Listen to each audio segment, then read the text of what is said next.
मेरे प्यारे आका सल्लल्लाहु ताला अलैहि वसल्लम के प्यारे दीवानों, इसी तरीके से अशरे जुल्हिज्जा यानी माह जिल्हिज्जा की चांद रात से लेकर 10वीं रात तक और माह जिल्हिज्जा के 10 दिनों की फजीलत अल्लाह रब्बुल इज्जत जल्ल जलालहू और उसके प्यारे हबीब सल्लल्लाहु अलैहि वसल्लम के नजदीक बहुत अरफ़ व आला है। यहां रब्बे कदीर जल्ल जलालहू ने फज्र फरमाकर वल फज्र, फज्र की कसम, ये फज्र की कसम क्यों याद की गई और इस फज्र से मुराद क्या है? तो मुफस्सिरीन के कई अकवाल इसके बारे में मिलते हैं।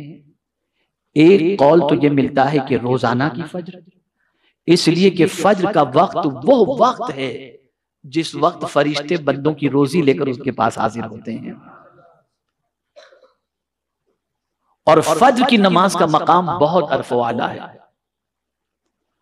तो इससे मुराद बाज मुफस्सिरीन ने रोजाना की फज्र ली, बाज मुफस्सिरीन ने यौम आराफा की फज्र मुराद दी, इसलिए कि मिना में यौम आराफा को बंदा फज्र की नमाज पढ़कर मैदान अरफात की तरफ निकलता है और ये ऐसे सफर पर निकलता है कि मैदान अरफात में जब वो पहुंच जाए और वकूफ अरफा का वक्त शुरू हो जाए और एहराम की हालत में वो वहां पर मौजूद है, तो अल्लाह ताला उसकी जिंदगी के सारे गुनाहों को माफ फरमा देता है। तो बाज मुफस्सिरीन इससे यौम आराफा की फज्र को मुराद लेते हैं।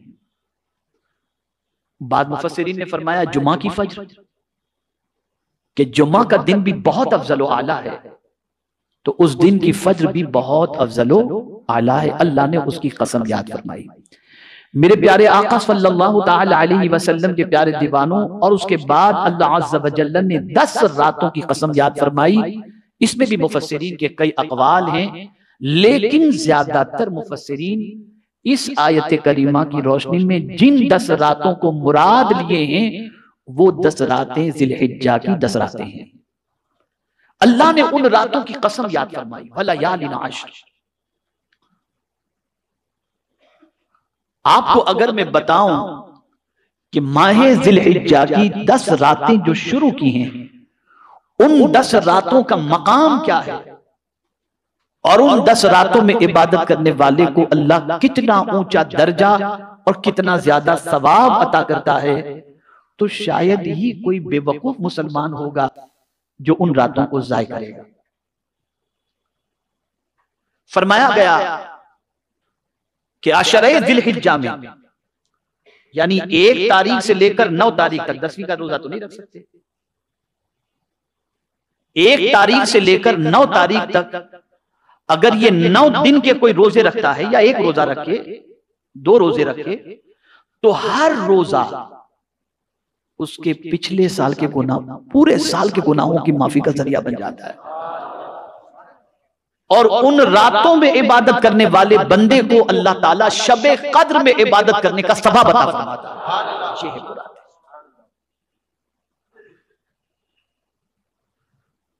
जिल्हिज्जा की 10 रातें बहुत अहम हैं,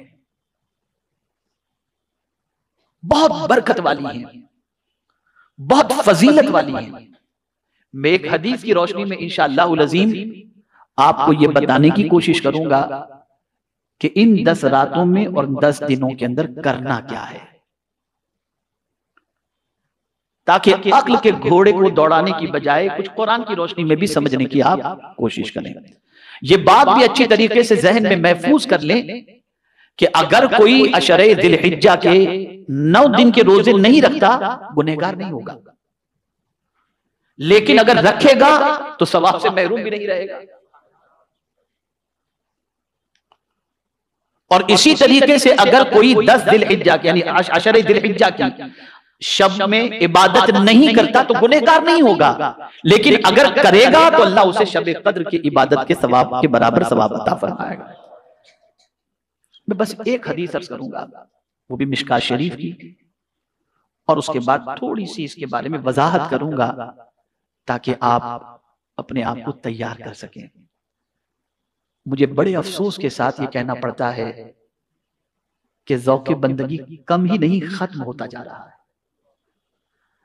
पहले इबादत करके बंदा फ्रेश हो जाता था, अब इबादत के असरात भी इंसान की जिंदगी में नजर नहीं आते।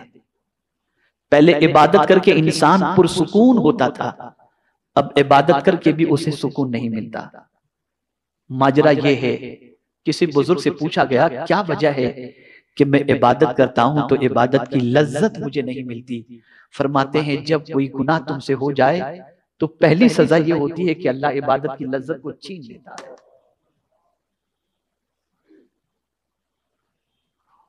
और अल्लाह इतना करीम है, ऐसा रहीम है मेरा परवरदिगार कि जिसकी कोई इंतहा नहीं। वो चाहता है कि बंदों के सवाब बढ़ जाएं, बंदों की नेकियां बढ़ जाएं, ताकि कयामत में जब उसके आमाल नामे को तोला जाए तो कसरत से एक का सवाब ज्यादा, अशरे ज़िलहिज्जा की रात में इबादत करने का सवाब शबे कद्र जितना देकर इस बंदे की नेकी को बढ़ा दिया जाए ताकि बंदे की बख्शिश हो जाए। अल्लाह इसलिए ये रातें अता करता है, ये दिन अता करता है। लेकिन अफसोस, सदाहज़ार अफसोस, बड़ा अजीब हमारी कौम का हाल बन चुका है, बड़ा अजीब हाल हो चुका है। अब मैं ये हदीस शरीफ आपकी समाअतों के हवाले करता हूँ, इसे गौर से समाअत फरमाएं। ये मिशकात शरीफ की हदीस है। हजरत अबू हुरैरा रज़ियल्लाहु तआला अन्हु से रिवायत है कि अल्लाह के रसूल सल्लल्लाहु तआला अलैहि वसल्लम ने फरमाया, मा मिन अय्यामिन अहब्बु इलल्लाह अन युतअब्बद लहू फीहा मिन अशरि ज़िलहिज्जा यादिलु सियाम कुल्लि यौमिन मिनहा बिसियाम सनतिन व क़याम कुल्लि लैलतिन मिनहा बिक़याम लैलतिल क़द्र। आक़ाए करीम सल्लल्लाहु अलैहि वसल्लम ने फरमाया, अब पहली बात तो मैं अर्ज कर चुका, रोजे के हवाले से भी और शब क़द्र के हवाले से भी। अब पहले टुकड़े की तरफ मैं आपकी तवज्जो को मबज़ूल कराता हूँ।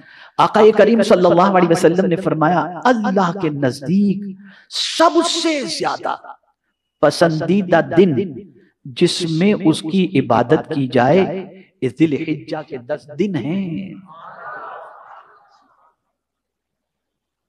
यानी ये ज़िलहिज्जा के 10 दिन वो 10 दिन हैं जिसमें अल्लाह को ये पसंद है कि बंदा इन दिनों में मेरी खूब इबादत करे। सारे दिनों में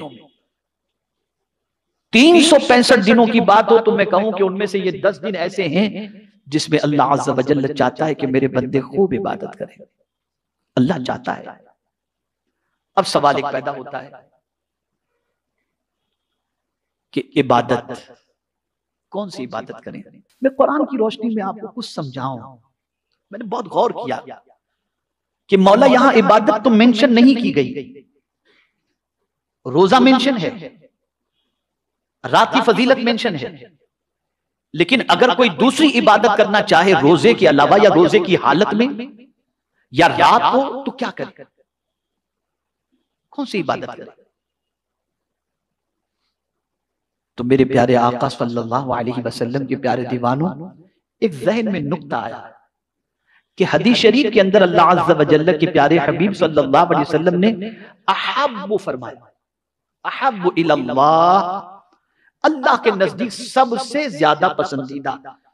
तो अब हम कुरान में तलाश करते हैं कि ए कुरान तू बता अल्लाह किन को पसंद करता है और किन से मोहब्बत करता है। जब हम इस पर गौर करेंगे तो जिनसे वो मोहब्बत करता है, जिन्हें पसंद करता है, तो जाहिर सी बात है किसी अमल की वजह से पसंद करता है। तो ये अल्लाह वो कौन सा अमल है कि उस अमल करने वाले को तू पसंद करता है, उस अमल करने वाले से तू मोहब्बत फरमाता है। तो मेरे प्यारे आका सल्लल्लाहु तआला अलैहि वसल्लम के प्यारे दीवानों, एक आयत मेरे जहन में आई और वो आयत ये है, इन्नल्लाह युहिब्बुत तव्वाबीन व युहिब्बुल मुतत्तहिरीन, कि बेशक अल्लाह तौबा करने वाले से मोहब्बत करता है और पाक रहने वाले से मोहब्बत फरमाता है। तो पता चला कि इन दिनों रात में अल्लाह से बहुत माफी मांगो,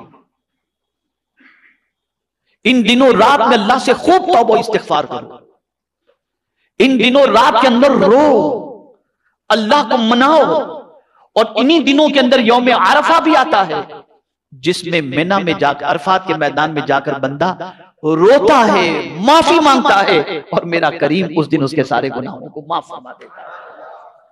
तो तौबा करो, माफी मांगो अपने रब से, इस्तिगफार करो अपने रब की बारगाह के अंदर। और फिर जब इस अमल को मैं हदीस की रोशनी में देखने की कोशिश किया तो मुझे ये अमल इतना स्ट्रॉन्ग नजर आया कि अल्लाह अकबर।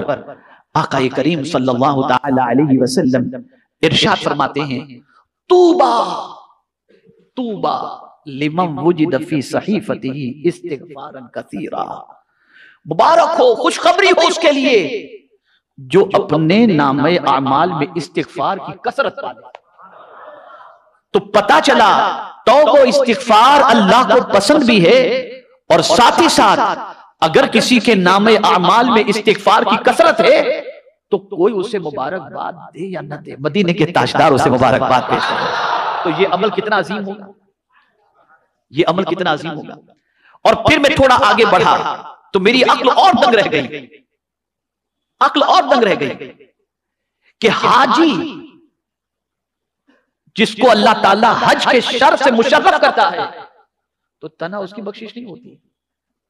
अल्लाह उसको वो मकाम अता करता है कि उसको उसकी वजह से अल्लाह ताला 40 लोगों की बख्शिश फरमा देता है।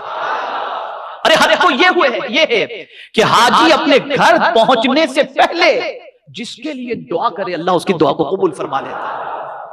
तो यहां से ये बात समझ में आई कि तौबा अल्लाह को बहुत पसंद है, बहुत पसंद है। हम मांगते तो बहुत है अल्लाह से, लेकिन माफी नहीं मांगते। नेमतें मांगते हैं, माफी नहीं मांगते, तौबा नहीं करते। तो अल्लाह तौबा करने वाले से मोहब्बत फरमाता है। तो इन 10 दिनों रात के अंदर अल्लाह अज़्ज़ा व जल्ल की बारगाह में तौबा करो। पाक बहुत अजीम दौलत है। एक ही मकाम पर नहीं फरमाया कि इन्नल्लाह युहिब्बुत तव्वाबीन व युहिब्बुल मुतत्तहिरीन, बल्कि सहाबा की तारीफ भी जब फरमाई मस्जिद क़ुबा की तामीर करने वाले सहाबा की, तो फरमाया फीही रिजालु युहिब्बूना अन यतत्तहरू, इसमें ऐसे बंदे हैं जो पाक रहने वाले पाकी से मोहब्बत करते हैं। तो पता चला पाक रहने से पाक रहने वाला यानी ऐसा बंदा जो पाक रहने से मोहब्बत करता है, अल्लाह उस बंदे से भी मोहब्बत फरमाता है। अब अगर पाक बंदे और पाकीज़गी से मोहब्बत रखने वाले बंदे मस्जिद की तामीर करें तो मस्जिद की शान ये हो जाए कि 2 रकात मस्जिद क़ुबा में पढ़ो तो नफिल उम्रे का सवाब अल्लाह अता फरमाता। और आज मुसलमान से कहो चलो नमाज पढ़ने वाला ना पाक हो, ये हाल हो चुका। तो इन 10 दिनों रात के अंदर तौबा करो, खूब माफी मांगो। तो पहला अमल तो ये आपको मैंने बता दिया। एक और अमल है कुरान की रोशनी में, इन्नल्लाह युहिब्बुल मुहसिनीन, अल्लाह नेकी करने वाले, एहसान करने वाले से मोहब्बत फरमाता है। नेकी करो। अब क्या नेकी करें, आइए मैं कुरान की रोशनी में थोड़ा सा समझाता हूं क्या करना है, ताकि वहां हज करने वाले जो वहां जाकर, चूंकि ये 10 दिन की फजीलत जो है ना, उसका एक सबब ये भी है कि इन 10 दिनों में यहां से जो हज के लिए जाते हैं ना, वो लगे होते हैं, कोई तवाफ में लगा है, कोई उम्रा में लगा है, कोई जिक्र में लगा है, कोई किस में लगा है। तो वो सारी इबादतों में जब वो लगे रहते हैं तो हम और आप वहां नहीं पहुंचे, यहां बैठकर वो करें, उनके सदके में अल्लाह करम फरमा देगा। तो अब वहां हाजी को क्या कहा गया, क्या करना है वहां पर? अल्लाह अकबर। मनासिक के हज की अदायगी के बाद फज़कुरुल्लाह का जिक्र आबाइकुम कमा क़ाल, इस तरह से अल्लाह का जिक्र करो जैसे तुम अपने बाप दादा का, यानी इससे पहले वहां पहुंचने के बाद लोग वहां जमा होते थे तो अपने बाप दादा की बड़ाई करते थे। कुरान ने कहा नहीं, अब वहां जाकर अल्लाह का जिक्र करो, अल्लाह की बड़ाई बयान करो। तो पता चला इन 10 दिनों में अल्लाह का जिक्र कसरत से करो, अल्लाह की याद कसरत से करो। मेरे प्यारे आका सल्लल्लाहु तआला अलैहि वसल्लम के प्यारे दीवानों, लोगों के साथ अच्छा सलूक करो, एहसान करो, लोगों के दिलों को खुश करो। इन दिनों के अंदर यूं तो हमेशा खुश करना चाहिए, क्योंकि इसमें फरमाया कि अल्लाह को इन दिनों में इबादत पसंद है। तो मैं आपको वो इबादतें बता रहा हूं जो करनी चाहिए, जिसकी फजीलत मौजूद है। मुसलमानों का दिल खुश करो, उनको राजी करो। क्या ये अल्लाह को पसंद है? आइए हम हदीस शरीफ से सुनते हैं। आका करीम सल्लल्लाहु अलैहि वसल्लम ने फरमाया, अहब्बुल अमाल बादल ईमान बिल्लाह इदखालुस सुरूर फी क़ल्बिल मुस्लिम। आका करीम सल्लल्लाहु अलैहि वसल्लम फरमाते हैं, अल्लाह पर ईमान लाने के बाद जो अमल अल्लाह को सबसे ज्यादा पसंद है वो ये है कि तुम्हारी वजह से किसी मुसलमान के दिल में खुशी दौड़ जाए। इधर मुसलमान खुश हुआ, उधर रब राजी हो गया, उधर रब राजी हो गया। तो इन दिनों में आप इस तरह से भी करें कि खुश करें। और इसका एक कॉन्सेप्ट है कि आप कुर्बानी करें तो खुद ही गोश्त ना खाएं, बांटो गरीबों को ताकि वो भी खुश हो जाए। है ये कॉन्सेप्ट है इसके अंदर। इसी तरीके से कुरान शरीफ की तिलावत,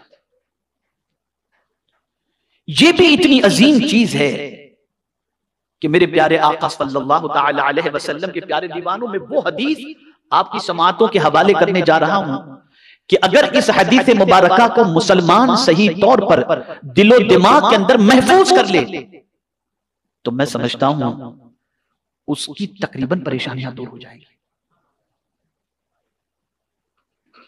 आज लोग मुरीद होते हैं, पीर साहब का दामन पकड़ लेते हैं। बिल्कुल सिलसिले के अंदर शामिल होना कोई बुरी बात नहीं। कभी हम नारा लगाते हैं गौसे पाक का दामन नहीं छोड़ेंगे, बहुत अच्छी बात है। अल्लाह उनका दामन हम सब के हाथों में नसीब फरमाए। कभी मां का दामन हाथ में आ जाता है, हम खुश होते हैं। कभी किसी बड़े शेख का दामन हाथ में आ जाए तो हम खुश हो जाते हैं। अल्लाह सारी तमसील से पाक है। लेकिन मैं आपको बताऊं, हदीस मुबारका में एक सिरा रस्सी का अल्लाह के दस्ते कुदरत में, रस्सी का एक सिरा अल्लाह के दस्ते कुदरत में है। अब एक सिरा अल्लाह के दस्ते कुदरत में है तो दूसरा लटक रहा है ना। जब कोई बंदा कुरान पढ़ता है तो वो हाथ में उसके आ जाता है। गोया कुरान पढ़ने वाला अल्लाह अज़्ज़ा व जल्ल की शान के मुताबिक जो है, अल्लाह अज़्ज़ा व जल्ल की का दामन रहमत उस बंदे के हाथ में आ जाता है। ये कुरान। खुदा के बंदो, ये दामन भी तो पकड़ो, पढ़ो कुरान शरीफ, पढ़ो कुरान शरीफ। मेरे प्यारे आका सल्लल्लाहु ताला अलैहि वसल्लम के प्यारे दीवानों, टारगेट बना लो कि ये 10 दिनों रात के अंदर हम एक कुरान शरीफ खत्म करेंगे इंशाअल्लाह। कोई मुश्किल नहीं, कोई मुश्किल नहीं। अभी एक सफर में इंग्लैंड के कारी साहब के साथ हम लोग थे, हम और कारी साहब। मेरा ख्याल है शायद इंग्लैंड ही के सफर में, एक और सफर भी इससे पहले हमारा हिंदुस्तान का हुआ था, लेकिन इंग्लैंड के सफर में ऐसी कोई बात चल रही थी किसी मौजू पर। तो एक जुमला मैंने कहा, होता यह है कि फॉरेन के अंदर तन्हाई ज्यादा है। बाहर के मुल्कों में आदमी सोचता है बहुत बहुत मजे, लेकिन वहां आदमी को तन्हाई मार डालती है। किसी के पास किसी के लिए टाइम नहीं। मैनचेस्टर याद आ गया, अल्लामा साहब के घर के बाहर किसी के पास किसी के लिए टाइम है। ये इधर जॉब पर, ये इधर बिजी, अजीब जिंदगी है वहां की। कोई किसी से बात करने वाला जल्दी से मिलता नहीं, सब अपने अपने में मगन है। तो मैंने एक जुमला कारी साहब से कहा था, खुदा की कसम मैं आपको क्या बताऊं कि जुमला तो अल्लाह ने कहलवा दिया, लेकिन जब खुद मैं इस पर गौर किया तो मुझे तकरीबन प्रॉब्लम का सॉल्यूशन उसमें भी नजर आ गया।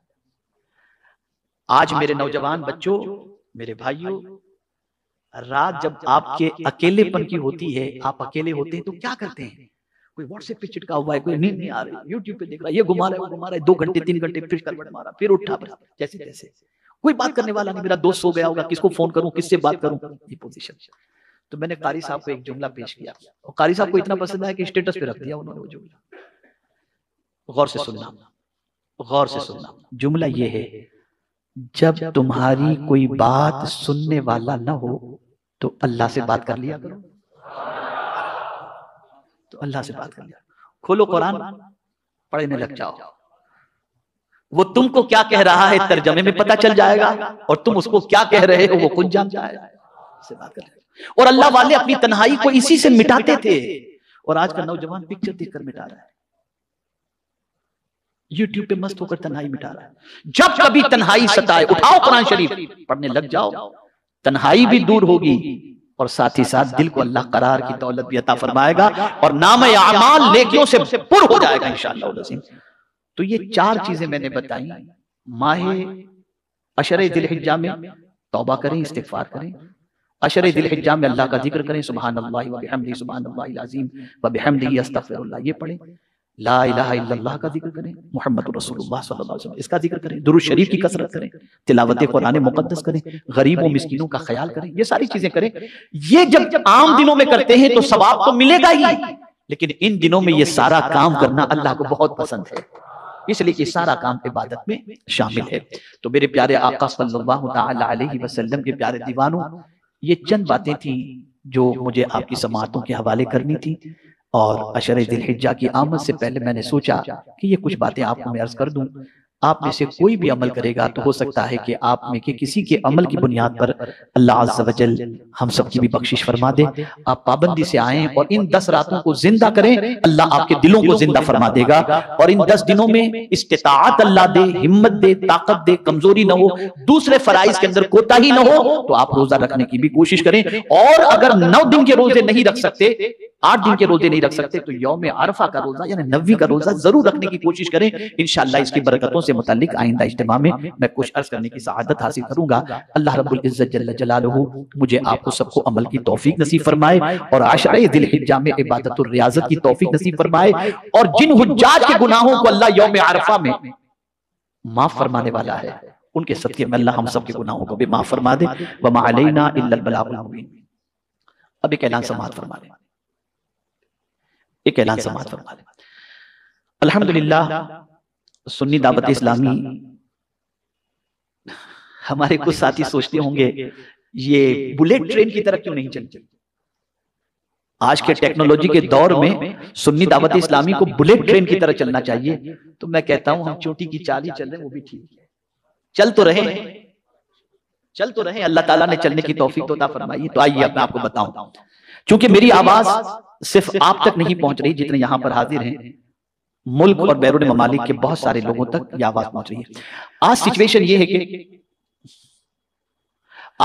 ये है कि हमारे इंग्लिश मीडियम स्कूल के बहुत सारे बच्चे कुरान पढ़ना नहीं जानते। माँ बाप चाहते हैं बच्चा इंग्लिश सीखे, फिर कायदे बगदादी थोड़ा सा नूरी कायदा पढ़ा, फिर छोड़ दिया उसने। तो मैं आप तमामी हजरात को एक खुशखबरी सुनाता हूं, और वो ये है कि अल्हम्दुलिल्लाह सुन्नी दावत इस्लामी के 15 स्कूल कमोबेश मीडियम इंग्लिश चल रहे हैं। और बॉम्बे से करीब 2 घंटे की दूरी पर महापोली, जहां पर सुन्नी दावत इस्लामी का हेरा कैंपस है माशाअल्लाह, वहां पर हेरा इंग्लिश स्कूल भी है, जामिया हेरा भी है, मस्जिद भी है, और अब अल्हम्दुलिल्लाह वहां पर हॉस्टल का भी इंतजाम किया गया है। 5वीं क्लास के बच्चों से लेकर एसएससी तक बच्चे हॉस्टल में रहकर अंग्रेजी मीडियम स्कूल की तालीम हासिल करना चाहें तो स्कूल में हासिल करें, और साथ ही साथ वो बच्चे अगर हाफिज कुरान बनना चाहें तो इंशाअल्लाह उनको हाफिज कुरान भी बनाया जाएगा। यानी इंग्लिश मीडियम एजुकेशन के साथ साथ बच्चे को इंशाअल्लाह हिफ्ज़ कुरान की भी तालीम दी जाएगी। हॉस्टल अल्हम्दुलिल्लाह तकरीबन कंप्लीट हो चुका है, एडमिशन जारी है, काफी एडमिशन अल्हम्दुलिल्लाह हो चुके हैं, और मजीद खाना पीना